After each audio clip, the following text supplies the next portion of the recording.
नवी मुंबईमध्ये भाजपची सत्ता यावी यासाठी गणेश नाईक मैदानात उतरलेले दिसून येते। नवी मुंबई शहरामध्ये प्रत्येक प्रभागामध्ये सध्या भाजपकडून रॅली आयोजित करण्यात आले। गणेश नाईकांचा झंझावात सध्या नवी मुंबई शहरामध्ये आपल्याला पाहायला मिळतोय। आपल्या सोबत राज्याचे वनमंत्री गणेश नाईक सर 25 वर्ष तुमची सत्ता होती, पुन्हा एकदा भाजपची सत्ता यावी, गणेश नाईक मैदानात उतरलेले आहेत। भारतीय जनता पक्षाला या 2026च्या निवडणुकीमध्ये नवी मुंबईची जनता भरघोस यश देईल असा माझा विश्वास आहे। माझ्या नेतृत्वाखाली 95ला निवडणुका लढल्या, जिंकल्या, 2000 प्लस लढल्या, जिंकल्या, 2005ला लढल्या, जिंकल्या, 10ला, 15ला आणि आता 20ला निवडणुका झाल्या नाहीत। आता 26ला या निवडणुका सुद्धा अतिशय धारदार पद्धतीनं बहुमतानं त्या ठिकाणी भारतीय जनता पक्षाचे उमेदवार निवडून येतील असा माझा विश्वास आहे। सर, शिवसेना भाजपची युती तुटलेली आहे, एक चतुर्वेदी भूमिकेत तुम्ही आहात।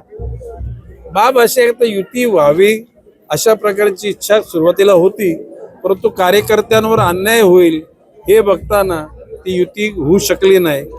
111 ठिकाणी भारतीय जनता पक्षाचे उमेदवार त्या ठिकाणी आपली जनतेच्याकडे कौल मागत आहे।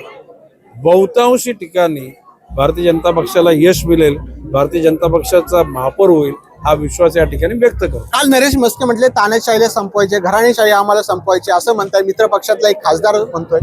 आता मला त्याच्यावर कॉमेंट्स नाही करायचे। त्या ठिकाणी 16 तारखेला नवी मुंबई जनता कोण संपतो आणि कोण राहतो समजेल।